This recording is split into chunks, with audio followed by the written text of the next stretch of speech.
우리 주님께서는 여전히 많은 사람들을 구원으로 부르시고 초청하고 계시죠. 그 초청의 부름에 응해야 많은 사람들이 살아날 수 있습니다. 지옥 가지 않게 되는 거죠. 우리가 그런 것을 바라보면서 많은 사람들이 주님 앞에 이겨오기를 바라면서 기도하고 전도하며 살아가는 우리가 되어야 될 줄로 믿습니다. 미국에요, 한참 이제 젊은이들이 서로 대립하고 경쟁을 하게 된 일들이 있었습니다.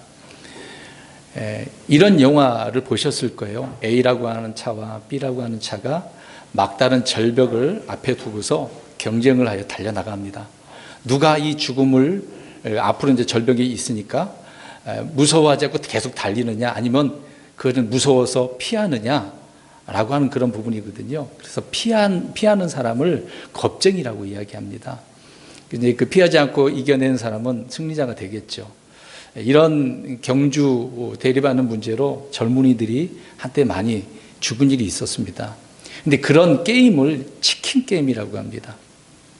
극한 상황에 치닫게 되어지는 그런 경쟁과 대립을 통해서 이런 상황에 치닫는 것을 이야기하는 것이죠. 미국 사회가 한때 그런 것처럼 그런 것을 우리가 한 사회로만 보지 말고 국가와 국가끼리도 이렇게 치킨 게임하는 것처럼 극한 상황에 달려나가는 것을 보게 되어집니다.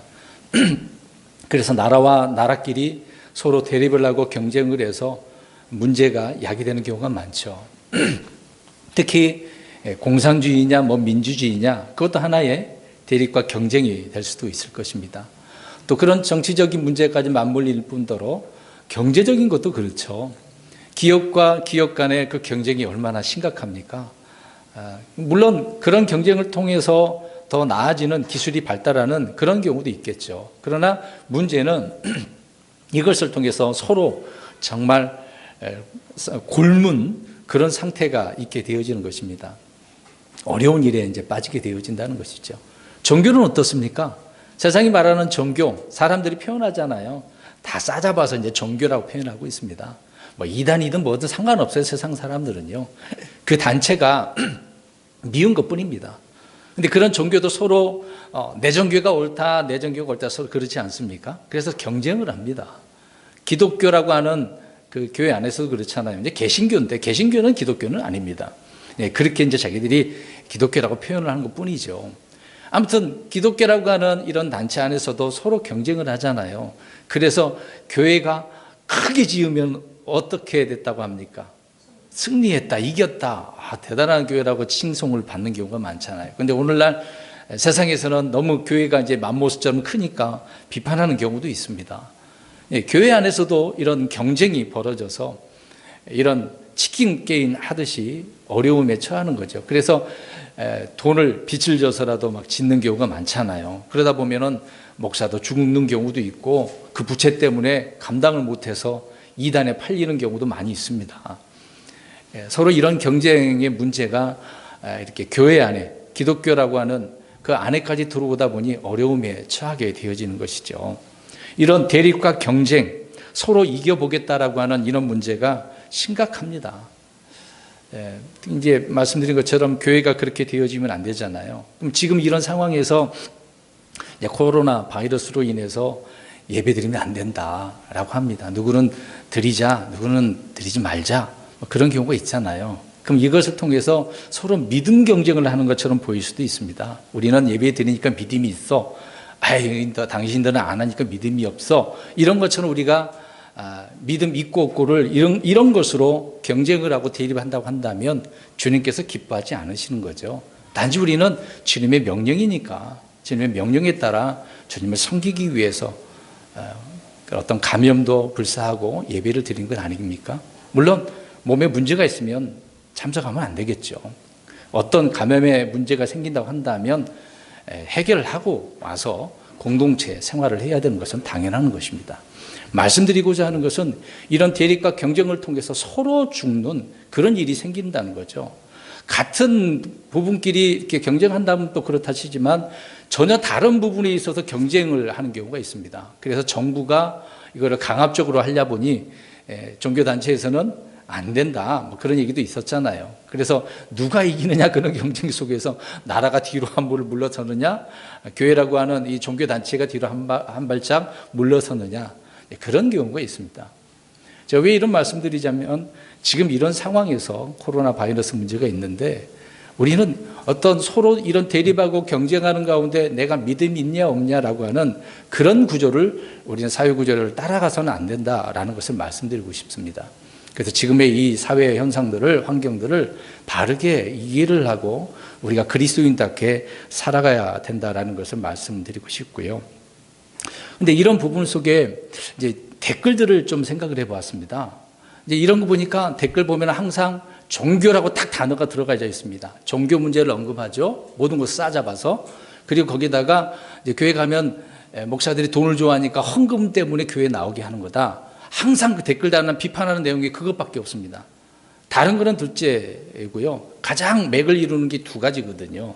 근데 그런 용어를 사용하는 사람, 불신자들도 사용하긴 하는데 제가 볼 때는 지금 우리나라에 문제를 일으키고 있는 한 단체에서 그렇게 하지 않는 거 생각이 되어집니다.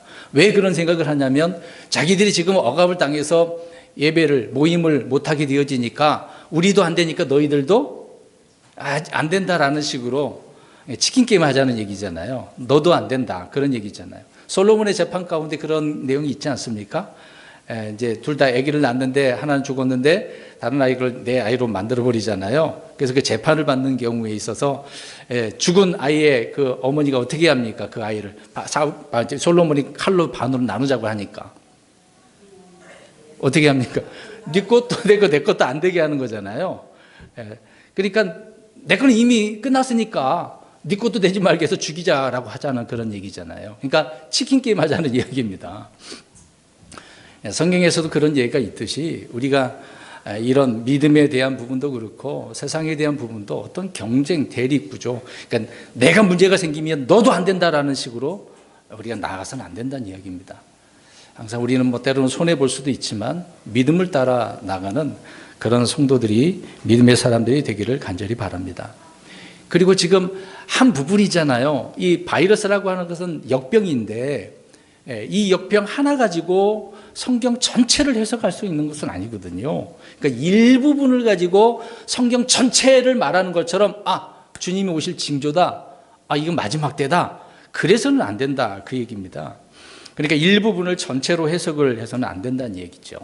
하나를 가지고 열을 해석하는 것처럼 해서는 안 된다. 그 얘기입니다. 그러니까 지금 이런 때가 되어지면 사람들은 굉장히 종말을 굉장히 의식을 하게 되지 않습니까? 그러면 과거에 메르스 때는 어땠을까요? 사스 때는 어땠을까요? 항상 일부분을 가지고 사람들의 마음을 요동하는 것입니다. 사람들의 그 생각을 지배를 하려고 하는 것이 이 세상 사람들의 구조가 되는 것이죠. 또 그것을 이용하는 사람들이 있어요. 굳이 그럴 필요도 없는데 그것을 통해서 특히 유튜브 같은 경우에는 그렇게 만들어야 사람들이 이게 뭐지 하고 보다가 클릭수가 많으면, 조회수가 많으면 무엇이 생기겠습니까? 그 사람에게는 이득이, 광고비를 얻거든요. 그래서 이런 것들을 엮여가지고 많은 사람들에게 알리는 것처럼, 진실을 보도하는 것처럼 이야기합니다. 그러나 대부분 그렇지 않거든요. 금방 말씀드린 것처럼 한 부분, 일부분이에요. 제가 강조하는 부분은 있습니다만은 세상에서 드러난 그 일들을 가지고 성경을 해석을 하려면은 오류에 빠진다는 겁니다. 우리 그리스도인들은 그렇게 성경을 해석하는 게 아니라 성경을 보고서 세상을 판단을 해야 되는 거거든요. 그러니까 앞뒤가 서로 뒤바뀌면 안 된다 그 얘기입니다. 그래서 이런 부분을 통해서 한 주 더 이런 사실들을 가지고 우리가 성경에서 말하는 부분을 우리가 이해를 하자라고 하는 부분입니다. 분명히 말세의 징조는 한 부분과 가지고 해석을 할 수가 있는 게 아니에요. 성경이 말씀하고 있는 재림의 징조는 여러 가지가 있습니다. 그러니까 성경에 보면은 퍼즐식으로 다 흩어놨거든요.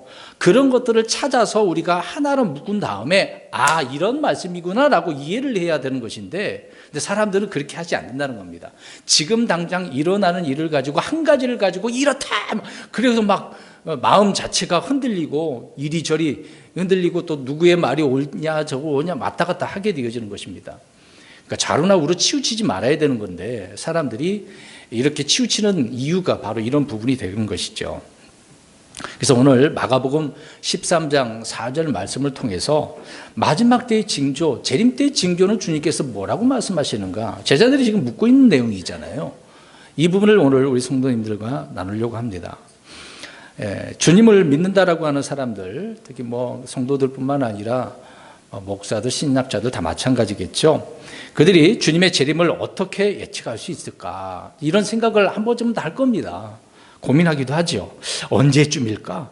주님의 재림이 있기 전에는 이 세상에 어떤 일들이, 어떤 특별한 징조가 나타날까? 질문을 합니다. 오늘 제자들이 예수님 앞에 물어보잖아요. 주님 마지막 때 그러면 어떤 일이 벌어집니까? 굉장히 제자들도 궁금했어요. 그런 것처럼 지금 성도들도 성경에 기록된 말씀을 다 해놨는데도 불구하고 성경을 안 읽으니까 궁금하잖아요. 어떤 것이 그럴까? 지금 일어난 일들을 통해서 어떤 이게 맞아? 궁금하잖아요. 그래서 많은 성도들이 헤매고 있는 부분이 있습니다. 대표적으로 재림의 징조에 대한 그 이론 가운데 하나가 뭐냐면, 우리 많이 들어보셨을 겁니다. 온 세상의 복음이 다 전파된 후에야 누가 오신다고 얘기해요? 주님이 오신다, 재림하신다. 들어보셨을 겁니다. 그래서 땅끝까지 복음이 전파되면 주님께서 오신다라고 이야기하잖아요. 그리고 어디까지? 그 땅끝까지 이런 표현들을 합니다. 공산주의 국가, 회교권 국가, 저 아프리카 오지까지 이렇게 복음이 부족들에게 이제 복음이 선포되어지면 주님이 오신다라고 하는 그런 일들로 온 세계가, 특히 우리나라들도 많이 거기에 참여하지 않았습니까? 그래서 저는 잘 몰랐었습니다만 어떤 단체에 가보니까 이제 지도를 놓고서 10, 40 창문이 있어요. 그게 어떤 지금 중동 그쪽 지역인 것 같아요. 동남아권 그것을 말하는 것 같아요. 그것을 놓고 이제 기도합니다. 물론 복음을 선포하기 위해서는 그건 나쁜 건 아니거든요. 근데 지금 강조하고자 하는 것은 그곳에 가서 그것이 땅끝이라고 생각을 해서 복음을 전하면 주님께서 오신다라고, 재림하신다고 이야기를 하기 때문에 그렇습니다. 그래서 이런 주장을 하는 분들은 주님의 오심이 조금이라도 앞당기기 위해서 선교를 목숨 걸고 해야 된다라고 이야기하는 것입니다. 그래서 우리 한국에서 많은 목사님들이 강단에서 선포했지 않았습니까? 그래서 세계 복음화 한다고 그래서 굉장히 기여를 했습니다. 잘하긴 했어요. 복음을 전하는 부분에 있어서는. 근데 이제 목적이 좀 다른 부분이니까 그런 문제가 생기는 거죠. 사실 온 세상이 복음으로 계심해야 한다는 가르침은 성경적인 가르침은 아닙니다. 세상 사람들이 계심할 일도 없거니와 모든 민족이 또 사람들이 점점점 변화됩니까? 오히려 더 악해지는 상황이잖아요. 그래서 성경은 악하다고 이야기하고 있는데 발전이, 인간적인 발전이 있지만 믿음으로 영적인 그런 발전은 없다라고 성경은 이야기를 하고 있습니다. 그러니까 세상에 복음화 시킨다라는 것은 말이 안 맞는 것이죠. 모든 사람이 복음을 믿고 천년왕국이 도래하고 그 위에 심판이 있고 땅이 불러서 소멸된다라고 하는, 이것은 후천년적인 그런 교리이죠. 후천년 그 교리입니다. 이제 모든 사람이라고 하니까 이제 문제가 되는 거죠. 이제 그런 경우는 없다 이 얘기입니다. 또 하나는 종교 개혁 이후로 이제 유럽을 보시면 좋겠네요. 서구 유럽에는요, 복음이 선포되고 교회 곳곳마다 교회가 세워졌잖아요. 또 이제 제국주의가 있고, 아직도 제국주의 있는 나라들이 있지 않습니까? 그래서 아시아, 또 이제 우리 이제 지구를 보면 오른쪽에 있는 아프리카 있잖아요. 아메리카 있잖아요. 북미 있고 남쪽이 있고 남아메리카가 있죠. 이렇게 다른 대륙에도 복음이 전파되기 시작했기 때문에 바로 이거다. 이런 복음이 선포되어야 된다. 그렇게 해서 이야기를 합니다. 그러나 우리는 실제로 세상이 복음화되고 이런 징조, 이게 복음화되는 그 어떤 징조를 볼 수가 없죠. 그냥 조금 드러난 것을 가지고 다인 것처럼 그렇게 보이는 경우가 있습니다. 그렇지 않다는 겁니다. 그럼 이 얘기를 해보면 아메리카를 한번 보세요. 그 북미 그러면은 미국하고 카나다이거든요. 근데 북미, 그러면 카나다와 미국은 기독교 국가라고 이야기를 합니다. 우린 다 그렇게 알고 있잖아요. 그러면 남미 국가들은 어떨까요? 남미 국가들은 대부분 어떤 종교를 갖고 있습니까? 기독교가 아니라 카톨릭 문화예요. 카톨릭. 대부분 다 카톨릭입니다. 그리고 또 영국 연방에 속했던 그런 나라들도 있잖아요. 그런 나라들을 보면 기독교 국가로 분리하는 경우도 있습니다. 특히 아프리카 점령한 경우도 그렇죠. 그렇다면 이제 저 호주나 뉴질랜드는 어떨까요?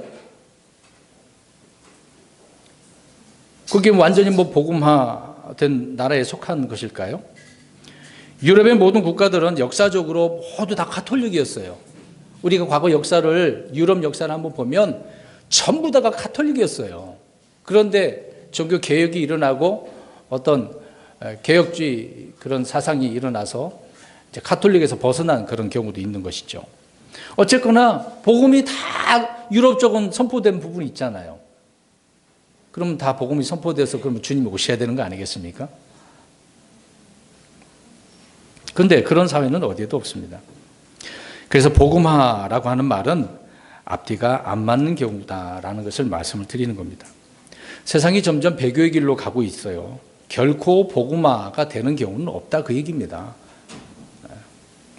그런 주장을 하는 사람들의 이론일 뿐인 것이죠. 우리는 성경적으로나 역사적으로나 사람들은 세상 사람들이 주장하는 용어처럼 뭐 진화된다 그런 일은 없습니다. 그런 것이 아니라 오히려 태화, 더 나쁘게 되어진다 그 얘기입니다. 처음에는 완벽했는데 죄가 들어오니까 이렇게 돼? 이제 이런 일들이 뭐 계속해서 성경은 반복한 것을 말씀하고 있는 거죠. 그래서 역사는 계속해서 돌고 도는 겁니다. 과거의 역사가 오늘날에도 있을 것이고 앞으로도 있을 것이라고 우리 예수님께서 친히 오셔서도 설명을 해주고 있지 않습니까? 노아의 때, 롯의 때 말씀을 하고 있는 거잖아요. 근데 지금 이런 세상은 문명이 발달되고 있습니다.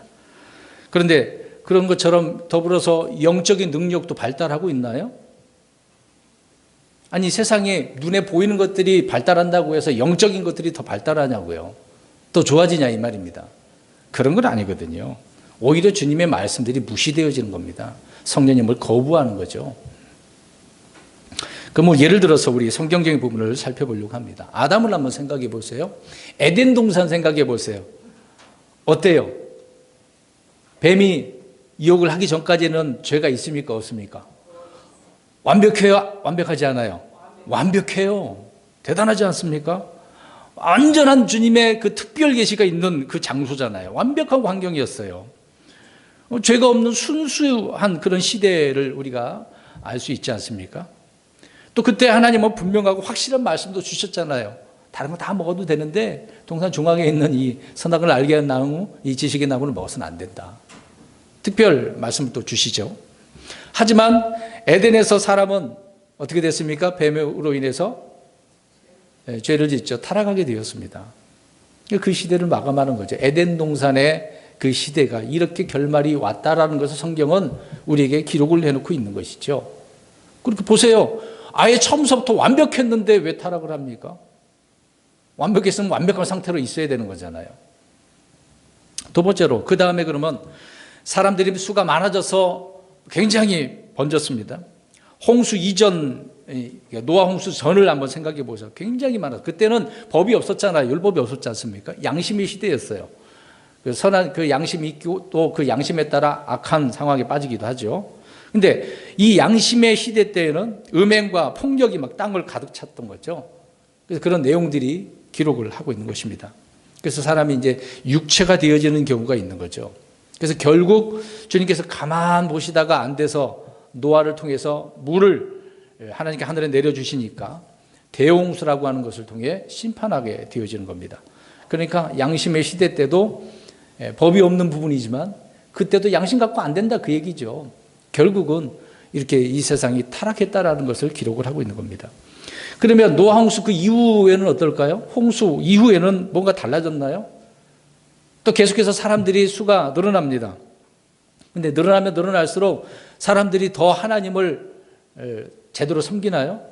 노아 홍수 때를 보세요. 다 죽고 나서 누구밖에 없었습니까? 노아와 노아 가족들. 그럼 노아 그 가족들에게 말씀을 잘 가르쳤으면 좋을 것 같은데 시간이 지나니까 어떨까요? 그렇죠. 뭐 2대, 3대, 4대 못 가는 겁니다. 2대도 잘 못 가는 경우도 많잖아요. 결국 새롭게 시작을 했던 그 노아 홍수 이후지만은 바벨탑을 쌓다가 언어가 어떻게 됩니까? 혼잡하게 되어지는 거죠. 다 흩어지는 겁니다. 그때 그 온 세상으로 흩어져 있는 경우가 되는 거죠. 거기에 이제 한국말 하는 사람이 있었나 봐요. 그래서 우리 대한민국에 오게 된 것이라고 봐야죠.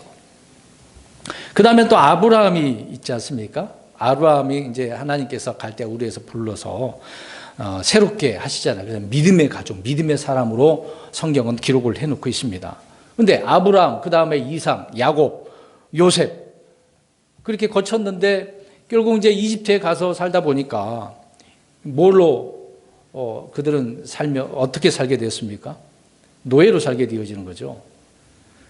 자, 계속해서 사회가 좋아지는 건 아니잖아요. 더 안 좋아지고 있는 것입니다.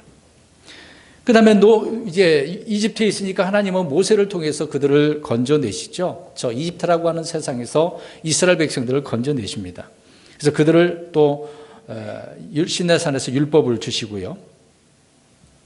그러니까 언제나 시작은 하나님께서 말씀을 계시를 해주셔요. 완벽하게 해주십니다. 근데 그 시작이 계속해서 좋아지고 있습니까? 아니라는 거예요. 배교와 심판을 계속해서 반복하는 겁니다. 이런 반복의 역사예요. 자, 이런 시대가 지나서 결국 하나님께서 우리 독생자 예수 그리스도를 보내셨는데 이스라엘 백성들이 어떻게 합니까? 예수님을 거부하고 십자가에 죽게 만드는 거죠. 또 그 시대가 또 그렇게 마감이 된 겁니다. 안 되니까 하나님은 그 다음 시대에 이런 실패로 끝을 맺은 시대를 다시 또 새롭게 하기 위해서 교회 시대라고 하는 이 은혜 시대라고 하는 이 지금의 이때를 우리에게 마련해 주신 거죠. 그래서 우리는 구원이 유대인으로부터 나와서 구원을 받게 되어지는 놀라운 은혜를 받고 사는 이런 은혜의 때를 살고 있는 것입니다. 자, 이런 은혜의 시대 때 어떻게 다를까요? 계속해서 이 은혜 시대 때 그러면 많은 사람이 변화되고 복음화되어지고 주님을 더 잘 믿을까요? 어떻습니까? 왜 은혜의 시대가 다르고 예외고 그런 것처럼 보이지만 그렇지는 않다는 겁니다. 주님 우리가 살고 있는 이 시대의 끝에 대해서 그래서 비유로 말씀해 주시잖아요. 씨 뿌리는 자의 비유. 자, 몇 가지 밭이 나왔습니까? 4가지잖아요. 근데 3가지가 있고 나머지 한 건 좋은 땅, 좋은 밭이잖아요. 4분의 1입니다. 4분의 1.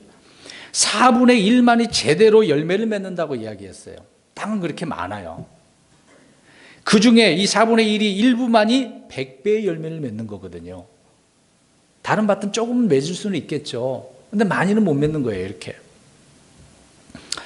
지금 이 땅에는 하나님 뿌린 말씀의 씨앗과 마귀가 뿌리는 저 가라지가 함께 있다고 하는 것을 우리는 잊지 마셔야 됩니다.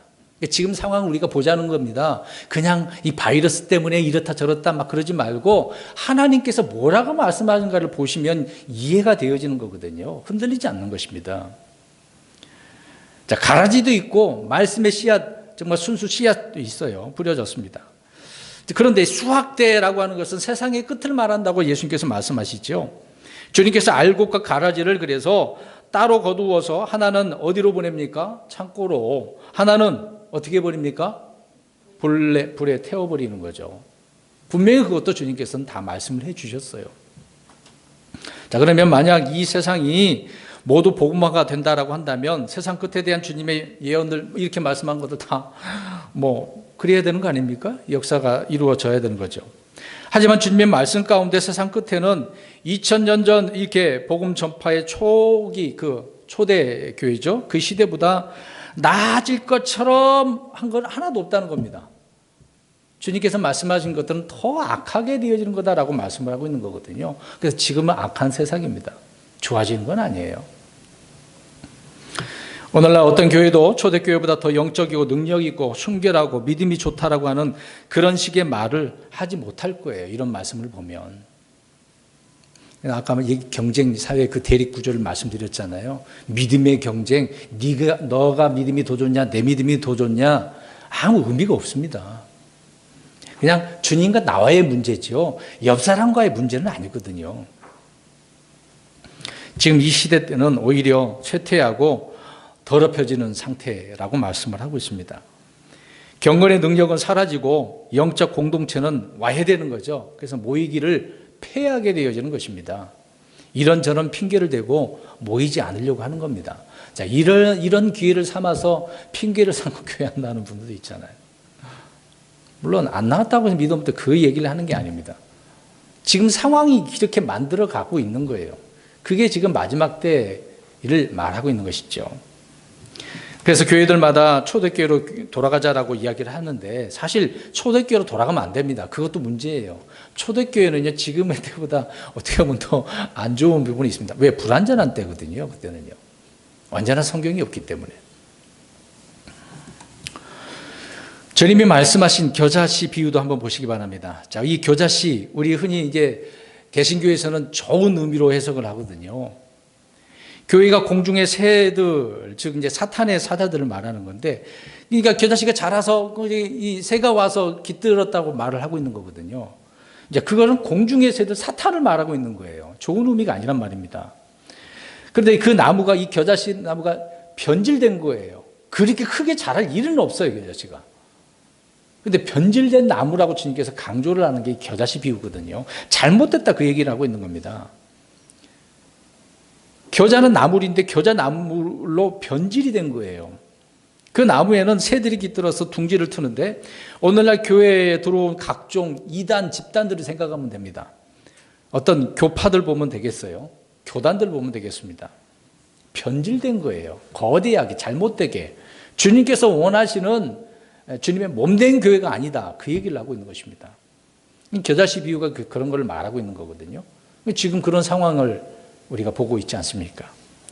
또 하나는 베드로 후서 2장 1절 2절을 가서 보시면 거짓 교사들의 문제가 있습니다. 근데 이런 거짓 교사들을 일컬어서 누룩이다라고 이야기를 합니다. 누룩은 부풀게 하는 거잖아요. 뭔가 잘못된 것을 퍼뜨리는 것을 말하고 있는 겁니다. 지금 언론들도 보면은 별 아닌데 그거를 진짜인 것처럼 퍼뜨려져서 많은 사람들이 그래 사실인 줄 알고 착각을 하게 되어지는 거죠.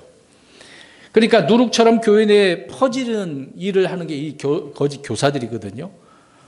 그래서 이들이 하는 일들은 누룩처럼 퍼뜨려서 부패시키는 일을 하고 있는 것입니다.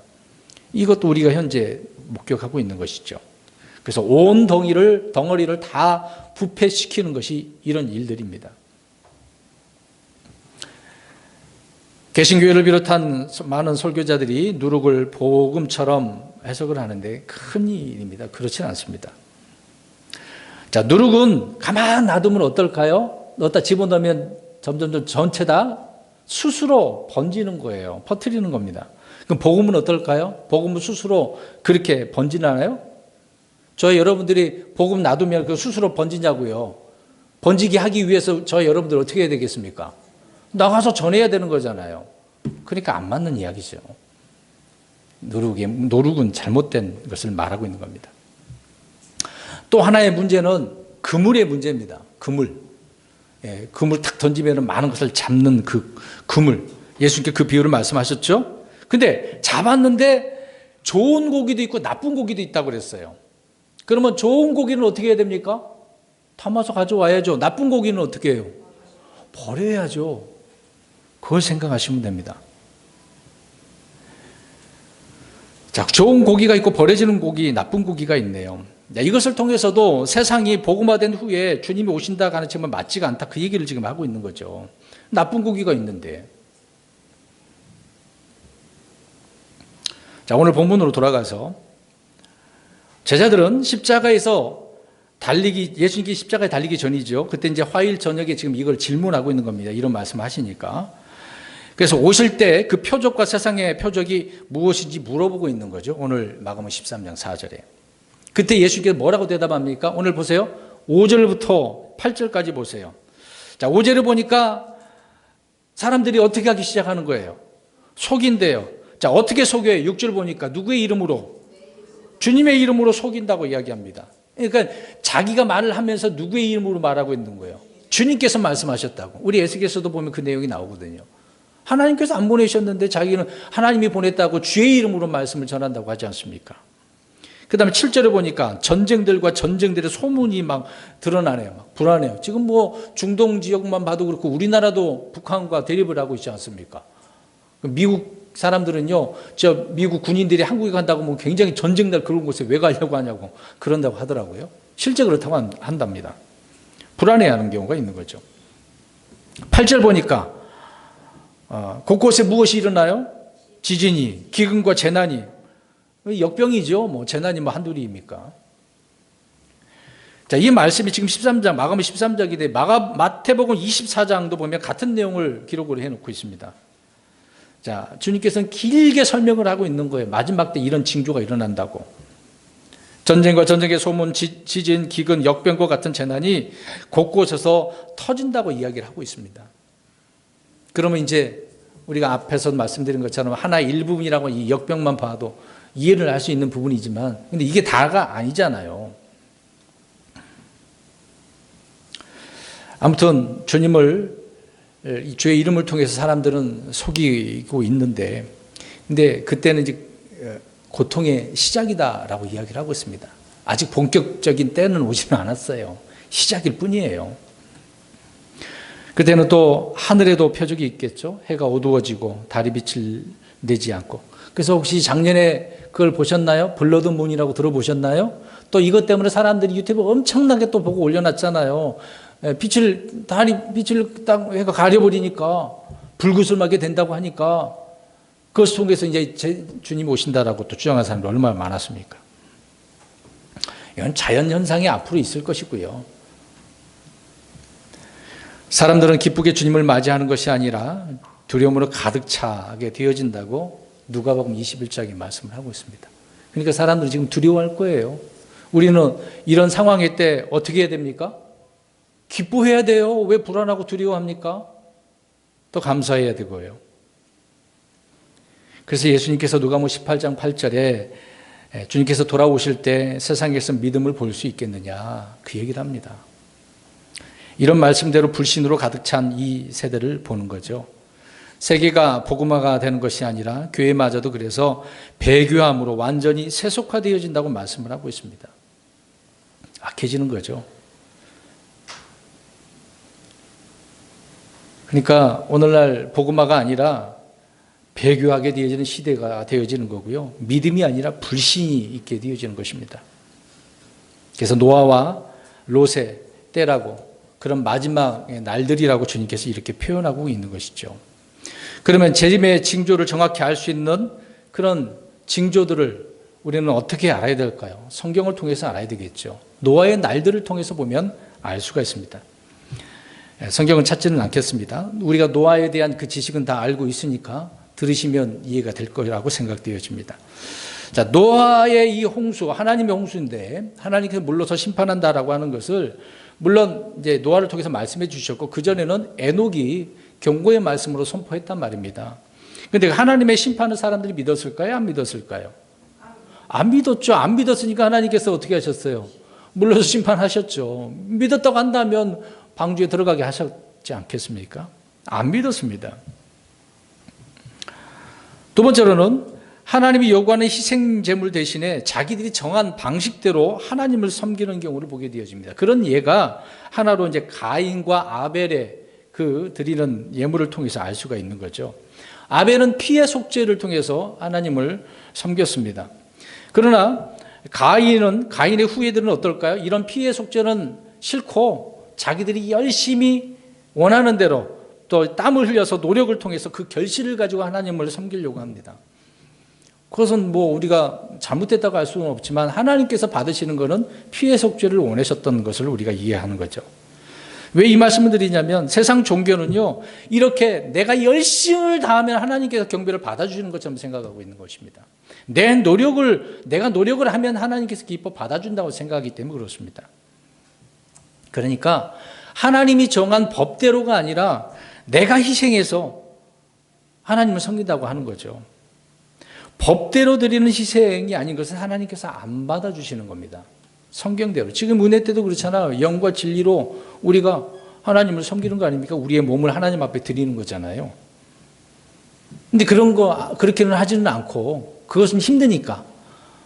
세상에 열심히 직장 생활해서 가지고 있는 헌금 드리면 하나님 받아주실 것처럼, 그것만이면 다 될 것처럼 아니에요. 피의 속죄를 반대하는 것이 현대 종교들입니다. 그러니까 그런 것은 이제 이 피로 드리는 그런 제사들은 아주 오래된 그런 제사라고 생각을 하는 거죠. 좀 수준 높은 그런 종교라고 생각합니다. 미국에도 그런 크리스천 사이언스로지라는 거 한가요? 아무튼 그런 단체가 있잖아요. 과학에 대해서 신봉하는 자들입니다. 세 번째로는 그 당시에는요, 노아 때 그 당시에는 도시 문명이 얼마나 발달했었는데요. 우리가 가인을 생각해 보면 알 수 있습니다. 창세기 강의를 드신 분은 이해가 될 거예요. 가인이 하나님의 곁을, 하나님 앞을 떠났어요. 떠나서 한 일이 무엇입니까? 이렇게 농사를 지을 수 없어요. 가인은요. 무엇을 했을까요? 도시를 지었어요. 도시 문명을 세웠단 말입니다. 도시 문명은 어떻게 보면 이제 문화가 발달하고 예술이 발달되고 어떤 방탕 사치들이 얼마나 발달하겠습니까? 그러니까 도시 문명이 좋을까요, 안 좋을까요? 안 좋은 겁니다. 성경은 도시 문명이 안 좋다라고 이야기를 하고 있어요. 근데 우리는 도시 문명 사회를 살고 있네요. 이런 악한 세상에서 우리는 복음을 전하며 사는 거죠. 심판의 때를 지금 보자는 겁니다. 이 징조 때, 이 재림의 징조가 이런 거라 이야기죠. 또 인구 수는 어떻습니까? 모여 사니까 더 폭발적으로 늘어나는 거죠. 오히려 살아가는 것은 좋은 것이 아니라 죄를 짓는 범죄가 범성하는 그런 때를 우리가 알 수 있습니다. 또 하나는 네 번째로 여성 인권, 여성 신장이라고 하잖아요. 여성이 좀 남성보다 더 우월한 그런 이야기를 강조를 하고 있습니다. 지금 그렇지 않습니까? 여성 조금만 건드리면 큰일 나요. 우리나라 같은 경우에는 큰 문제입니다. 살짝만 건드려도 뭐 했다고 당하죠? 성추행으로 걸려 들어가는 때입니다. 못 건드려요. 그럼 어떻게 합니까?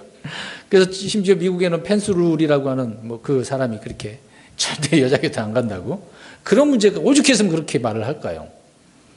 자, 이거는 말하고자 하는 것은 여성 인권 신장이 너무 이렇게 강조되고 있다라고 하는 것입니다. 분명히 창세기 3장 16절에는 여자는 남편에게 복종해야 되는 부분이 있거든요. 남자는 아내를 사랑해야 되는 거고요.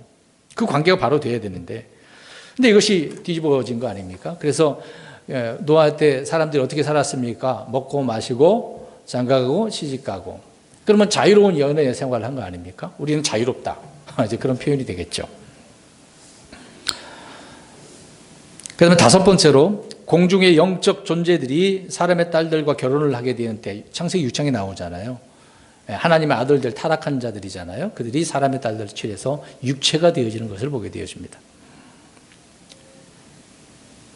또 성경은 마지막 때에 이렇게 계시록 18장에 보면 더러운 영의 소굴이라고 바벨론을 말하고 있는 거죠. 그래서 강신술, 접신, 영매, 점성술 이런 것들이 굉장히 발달되어지죠. 그래서 이 더러운 영들과 접촉하게 되어집니다. 뒤에서 이 부분은 또 말씀을 드릴게요. 그래서 외계인들과 접촉하려고 얼마나 합니까?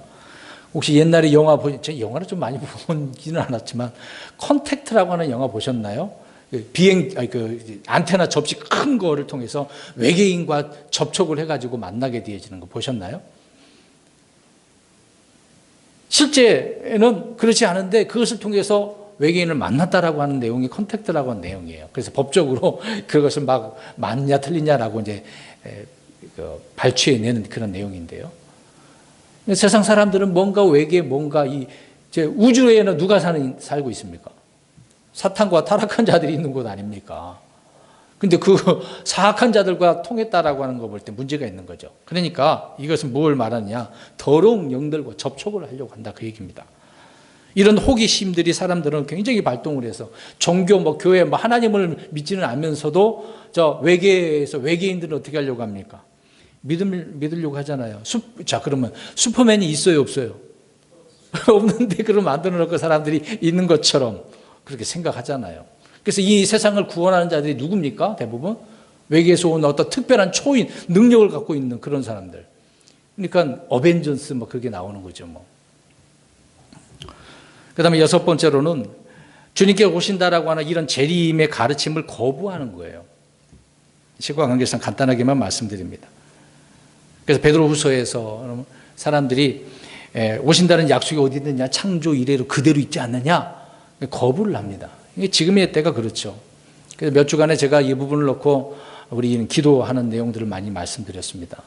이런 때에 주님의 심판이 두려워할 줄 알고 주님이 누군가를 알게 해달라고. 그래서 오늘날 교회에서조차도 재림에 대해서 믿지 않으려고 합니다. 왜? 이단들이 자꾸 엉뚱하게 퍼뜨려 놨기 때문에. 이 얘기만 하면 세상 사람들은 뭐라고 이야기하니까요? 똑같은 이단이라고 주장을 하니까. 그래서 그 말이 무서워가지고 이 주님께서 다시 오신다는 말도 제대로 못합니다. 심판 얘기 잘 안 해요. 그냥 단순히 예수님 믿고 구원 받으세요, 복 받는데요, 잘 된대요, 그런 얘기만 전하죠. 심판을 또 전해야 되는데 그렇지 않습니다.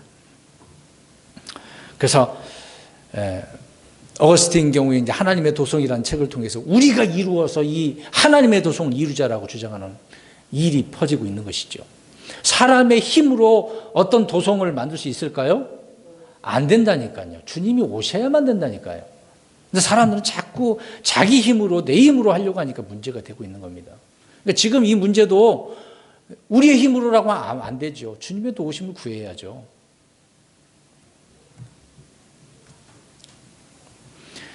믿음의 수가, 사람의 수가, 크리스찬 수가 많아진다고 해서 더 좋아지느냐? 아닙니다. 세상은 더 악해집니다. 더 이 교회를 욕해요. 그래서 마지막 때 재림의 징조들을 이런 부분으로 말씀하고 있는데 성경적으로 우리가 또 찾아보려고 합니다. 시간 좀 있지만 보겠습니다. 베드로후서 3장 3절 4절 가서 보겠습니다. 자, 지금의 때가 그래요. 잘 보세요. 이 내용을 읽으시면 아, 그렇구나라고 하는 것을 이해가 될 겁니다. 베드로서 3장 3절 4절. 우리가 보여지는 현상으로 바이러스가 징조다 그렇게 생각을 하지 말고 이런 자들이 있기 때문에 이 징조다라고 생각을 해야 돼요. 3절 4절 시작. 먼저 이것을 알라. 곧 마지막 날들에 비웃는 자들이 와서 자기들의 정욕을 따라 걸으며 이르되 그분께서 오신다는 약속이 어디 있느냐. 조상들이 잠든 이래로 모든 것이 창조의 시작 이후부터 있었던 것 같이 그대로 계속되느니라 하리니. 보세요. 지금 뭐 역병 얘기하는 거 아니잖아요. 여러 현상들이 퍼즐처럼 늘려져 있어요. 우리 역병 재난만 보지 말자는 겁니다. 지금 마지막 날들에 어떤 자들이 와요?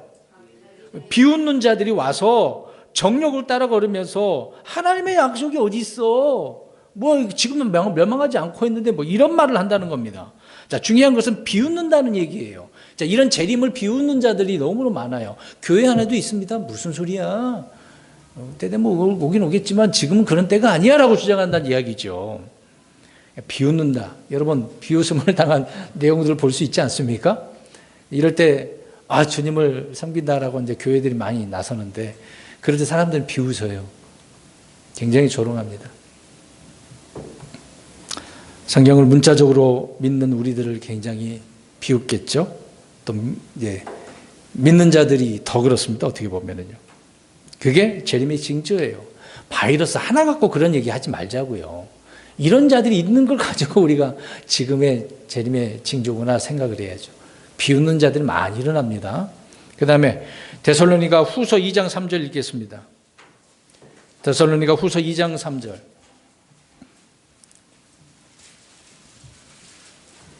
시작. 아무도 어떤 방법으로든 너희를 속이지 못하게 하라. 먼저 떨어져 나가는 일이 일어나고 저 죄의 사람 곧 멸망의 아들이 드러나지 않으면 그날이 이르지 아니하리라. 자, 마지막 시대의 특징은요, 이렇게 속이긴 하는데 복음의 확산이 아니라 오히려 주님을 믿다가도 어떻게 됐다고 해요? 떨어져 나간대요. 배교한다고요. 믿음에서 떨어져 나갑니다. 배교한다고요. 그러니까 오직 구원은 예수님에게만 있다고 그렇게 하다가 지금은 어떻게 됐습니까? 예수 말고도 다른 데도 있어 그래요. 이게 배교의 때죠. 그게 미국의 빌그레헴 목사가 그랬지 않습니까? 우리나라에 와가지고 복음도 그렇게 전한 분이 나중에 다른 데도 구원이 있다고. 이거 큰일 날 소리를 냈어. 배교한단 말입니다. 배교. 그러니까 기독교 문화, 어떤 기독교 전통은 살아남아 있어요. 그거 전통이니까. 그런데 주님을 믿는 믿음이 사라지는 거예요. 성경 믿는 그대로, 성경을 믿는 믿음, 그 신앙이 사라진다는 이야기입니다. 성경대로 안 믿는다는 얘기예요. 전통은 있는데.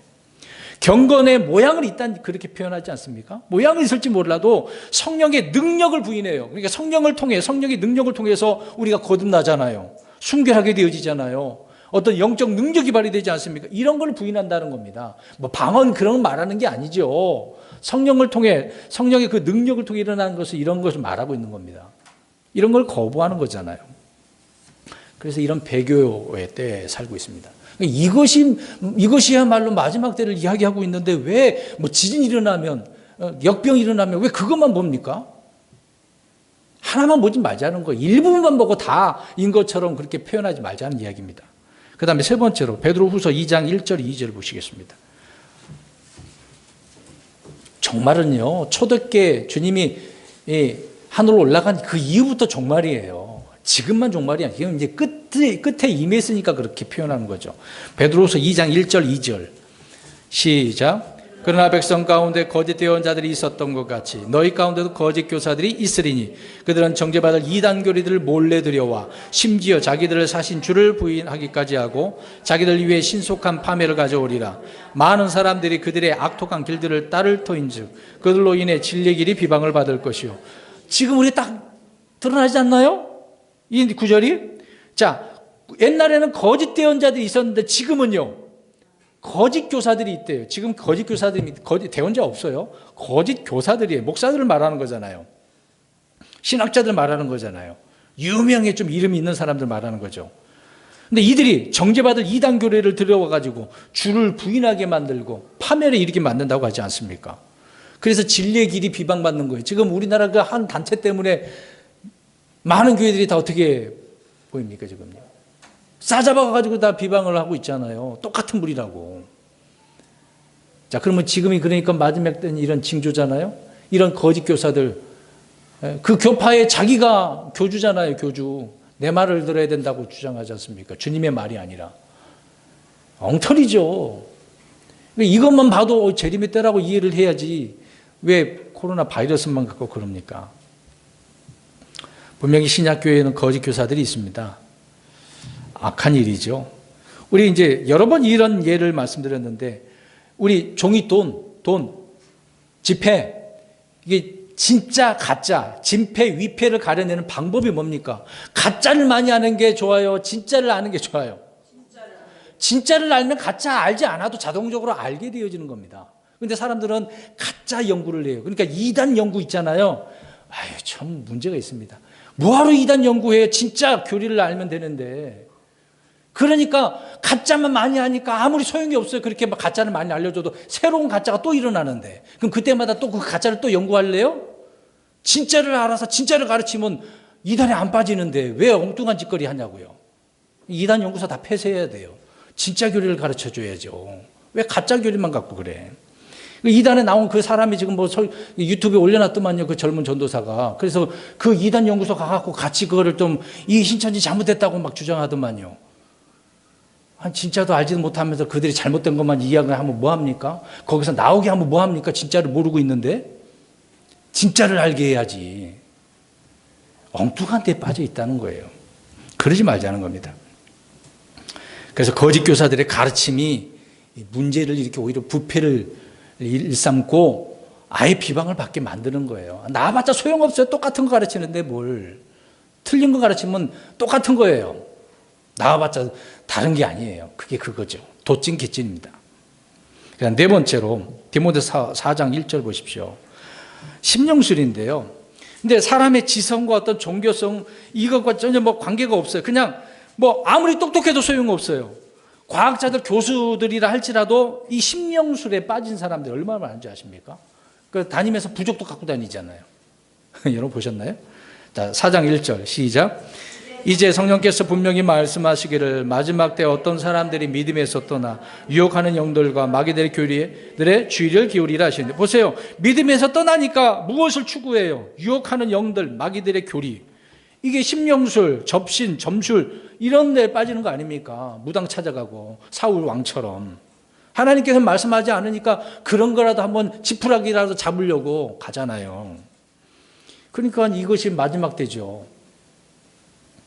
여러분, 우리나라 문화관광부에서 이런 민속신앙, 토속신앙 그런 사람들이 유혹하는 영들, 마귀들의 교리를 말하는 보존하려고 하는 거잖아요. 그런 단체에다가 돈을 후원한 거 아십니까? 못된 짓이에요. 겉으로는 문화라고 생각을 하잖아요. 근데 그 문화가 지금 어떤 문화인데, 저 유혹하는 영들과 접신시키는 그런 문화인데 어떻게 그것에다가 돈을 갖다 바칩니까? 예? 예산을 왜 그런 데다 낭비를 하냐고요.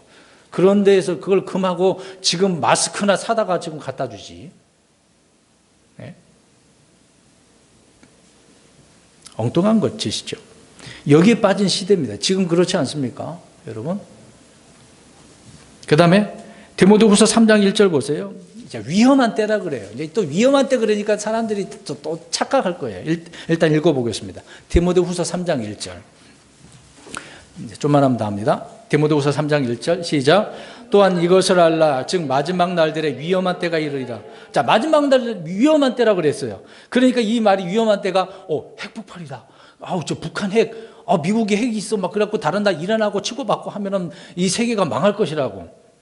화학무기 막 그래서 뭐 지금 뭐 혹시 그런 생각도 하잖아요. 이제 코로나 바이러스 19가 누군가 이거를 만들어 가지고 바이러스 퍼뜨린 거라고 뭐 그런 일도 있을 수도 있겠죠. 어떤 뭐 석유, 가스, 뭐 연료 뭐 이런 것을 가지고 온난화 현상 뭐 그런 것을 가지고 위험한 때라고 사람들은 생각하지만 아니에요. 지금 말씀드리는 게 그 위험한 때는 말하는 게 아닙니다. 그건 아무것도 아니에요. 사람들이 만들어 놓은 건데. 사람들의 마음 상태가 점점점 인간 상실, 그러니까 짐승 같은 거죠. 짐승. 믿음과 사랑 같은 이런 영적인 상태, 이게 없어지는 거예요. 안 되는 거예요. 사랑이 없어지는 거. 그게 위험한 때예요. 부부 간에도 그렇고, 부자지 간에, 부모와 자녀들 간에도 서로 원수지간 지내는 거. 원수가 뭐 어디에 있다고 그랬어요? 집안에. 그게 위험한 때예요. 그런 게. 왜 보여지는 현상 가지고 핵 뭐 그런 것만 얘기만 하나요? 그 재난이 왔다고 막 사람들은 벌벌 떨고 두려워하고 마지막 긴 소리 하지 말라 그래요. 일부분을 가지고 왜 그렇습니까? 성경이 말하는 대로 이해를 해야죠. 자, 성경 보겠습니다. 디모데후서 3장 1절 읽었는데 2절부터 4절 보겠습니다. 자, 이 1절이 위험한 때라고 그랬는데 그게 설명을 해놨잖아요. 2절부터 시작. 사람들이 자기를 사랑하며 탐욕을 부리며 자랑하며 교만하며 신성모독하며 부모에게 불순종하며 감사하지 아니하며 거룩하지 아니하며 본성에 애정이 없으며 협정을 어기며 거짓 고소하며 절제하지 못하며 사나우며 선한 자들을 멸시하며 배신하며 고집이 세며 높은 마음을 품으며 하나님을 사랑하기보다는 쾌락들을 사랑. 이게 위험한 때라고요. 이게 위험한 때. 지금 이것이 마지막 날들이라고 하지 않습니까? 왜 이런 거는 언급을 안 하고 왜 코로나 바이러스만 갖고 그래요. 일부분만 보지 말자는 거예요. 우리 성경 보는 관점이 전체적으로 다 봐야죠. 왜 한 부분만 봅니까? 또 이런 걸 이용해가지고 막 설교하는 사람들은 이해를 못 하겠어요. 사람들을 보면서 우리는 세상이 말세라고 하죠. 뭐 신문, TV에 보도되는 것도 사실 이거는요 앞으로 있을 100분의 1도 안 돼요. 뭐 1000분의 1도 안 될 거예요. 조금 일부분이에요. 일부분. 조그만 그거 갖고 그렇게 그러냐고. 옆 사람 쳐다보시고 그거 갖고 그럴 거야? 한번 해보세요. 왜 말을 안 하세요? 별거 아닌 거 갖고 사람들 그렇단 말입니다. 위험한 때가 뭐라고 분명히 말씀하잖아요. 이런 것을 생각을 해야죠. 그 다음에 6번째로는 야고보서 안 찾아도 되겠네. 야고보서 5장에 나와 있는 건데요. 재물을 모아요. 모아. 흩트는 게 아니라 나눠주는 게 아니라 모아. 계속 모아. 갖고 있으면서 더 모아. 그 성경에 있잖아요. 재산이 너무 많아가지고 고가는 막 더 늘려. 근데 그 혼을 하나님 데려가시면 이게 누구 것이 되겠느냐 말씀 있잖아요. 많이 모아. 옛날이나 지금이나. 근데 지금 더 모아요, 사람들이. 많이 모아요. 축적해요. 왜? 그렇게 모으면 자기만 난 이런 능력 있는 사람이고, 인격 있는 사람이고, 권력이 있는 사람이라고, 명예가 있는 사람이라고 그러죠. 그래서 재물을 모으지 못하면 무능력자라고 취급당하지 않습니까? 세상이 그런 시대잖아요. 그래서 비교하게 되어지고. 우리 성도 여러분 어디 가서 꿀리지 마세요. 꿀릴 게 하나도 없어요. 우리 모든 것 전부가 되신 우리 주님이 우리 안에 있는데 비록 이 땅에 가지고 있는 돈 조금 없다고요. 뭐 가진 것이 없다고 왜 사람들 가서 꿀릴 생각을 합니까? 엄매기주고 그렇게 하지 말라고요. 당당하셔야죠. 그렇게 부끄럽습니까? 주님을 부끄럽게 하는 행동은 하지 마세요. 그 다음 7번째로 계시록 3장에 있는 라오디게아 교회입니다. 다 아는 내용이잖아요. 근데 주님이 들어오고 싶어도 주님 어디 계셔 지금? 못 들어오고 계시는데 밖에 서 계셔요. 왜? 그곳에 지금 예수님이 안 계시다는 거죠. 들어갈 수가 없다는 거예요. 예수님 필요 없어요. 주님 필요 없어요. 우리가 알아서 할게요. 그러잖아요. 그게 라오디게아 교회예요. 라오디게아는 또 부유한 교회잖아요. 또 차지도 덥지도 않은 교회. 재물이 많은 교회예요. 지금 시대가 그런 교회라고 보면 그런 시대라고 보면 됩니다. 여덟 번째로 마태복음 24장에 보시면 이제 1절부터 3절과 32절, 35절에 나오는데 무화과 나무의 표적이 있습니다. 이거는 이스라엘을 이제 회복시키는 거죠. 연한 잎사귀 나오는 게 여름이 가까운 줄 알라라고 하는 그런 내용이 있는데, 자, 이 무화과는 이스라엘을 상징하는 나무입니다. 뭐 우리가 알다시피 역사적으로 이제 흩어져 있다가 1948년 5월 14일에 독립을 얻어서 그들이 지금의 있는 땅에서 있고 있는 거죠. 건국하게 되었습니다. 그럼 이스라엘이 이렇게 1차적으로 지금 회복이 된 거라고 볼 수도 있는 것이지만, 앞으로 이제 성경적으로 보면 이제 적그리 시대 때 그때 이제 이스라엘이 이제 회복되는 거라고 봐야 되겠죠. 그 끝이 와야 주님이 이스라엘 회복시켜서 천년왕국에 들어가게 하시는 것이니까. 자, 왜 이 말씀을 드리냐면 이스라엘이 지금 어떻게 되어져 가고 있는 상황을 보면 우리가 마지막 때를 이해를 할 수가 있는 겁니다. 그러니까 이 이스라엘에 대한 소식을 잘 듣는 게 좋아요. 아홉 번째로 말씀드린 것처럼 노아의 날들과 롯의 날들이에요. 마지막 부분입니다. 그러니까 주님의 오심을 기다리고 늘 깨어 있어야 되는 거잖아요. 그래서 시대의 표적들과 재림의 징조들을 우리가 살펴보아야 됩니다. 먹고 마시고 장가가고 시집가고 얼마나 즐기는 때입니까? 심지어 오늘 프로그램에도 보면은 오지에 이제 세상을 떠나서 오지에 들어가는 사람들 가가지고 그 환경을 보면서 그 먹을 것 채취해서 또 먹기도 하더라고요. 뭐 보여줄 게 이제 그런 것밖에 또 없나 보죠. 계속 먹고 마시고 장가고 시집가는 그런 문화를 보여주고 있습니다. 근데 이럴 때 이 기다림에는 우리가 지금 하나님을 기다리고 있잖아요. 그럼 하나님도 안 기다릴까요? 우리만 기다린 줄 알고 생각을 해요. 하나님도 기다리고 계세요. 하나님도 지금 마지막 때 이때를 지금 기다리고 계시는 건데 우리는 우리만 기다릴 줄 알고 생각을 하고 있어요. 아니죠. 그러면서 하나님은 죄인들이 회개하기를 기다리고 계십니다. 지금 왜요? 주님께서 심판하시기 일보 직전인데 지금 회개의 때 아닙니까? 이럴 때 회개를 하고 돌아와야죠. 우리는 또 앞으로 우리를 데려가시려고 하는 우리 주님의 그 오심 있잖아요. 우리를 데려가기를 기다리고 있는 거잖아요. 나팔 소리가 나기를 기다리는 거. 휴거 때를 기다리는 거죠. 또 우리가 새 몸을 입는 그때를 기다리는 거잖아요. 우리 이런 기다림. 보여지는 현상 가지고 그게 다인 것처럼 그러지 말라고요. 유대인들도 메시아가 오는 걸 기다리고 이미 왔는데도 불구하고 안 받아들이니까 심판을 당하게 되어지는 거죠. 그 외에 또 모든 피조물이 하나님의 아들들이 나타나기 기다린다고 성경은 말하고 있습니다. 우리 하나님도 기다리는데 우리만 또 기다릴 줄 알았더니 모든 피조물들도 기다리고 있대요. 참 여러분 보세요. 기다리는 것들이 많이 있네요. 후에 우리는 주님이 오실 때 우리는 아름답게 영광 가운데 변화가 되어지겠죠. 성도 여러분, 오늘 재림의 징조에 대한 부분을 마지막 때 일어날 그 징조에 대한 부분을 말씀드렸습니다. 드러난 일부분만 가지고 성경을 우리가 이해하지 말자는 거죠. 성경은 더 많이 징조에 대한 이야기를 하고 있습니다. 이런 것들을 복합적으로 다 우리가 추려서 그걸 한 가지로 이해를 해야죠. 그래서 지금 오신데 그렇게는 할 수는 없겠죠. 때가 되면 오시는 건데 이 징조는 분명히 이렇게 말하고 있는 겁니다. 사랑하는 성도 여러분, 세상에서 일어난 일들로 이리저리 흔들리지 마시고 하나님의 말씀을 두려워하십시오. 주님의 말씀을 신뢰하십시오. 지금 있는 그 자리에서 신실하게 주님을 섬기는 저와 여러분들이 되시기를 주의 이름으로 축원합니다. 기도하겠습니다.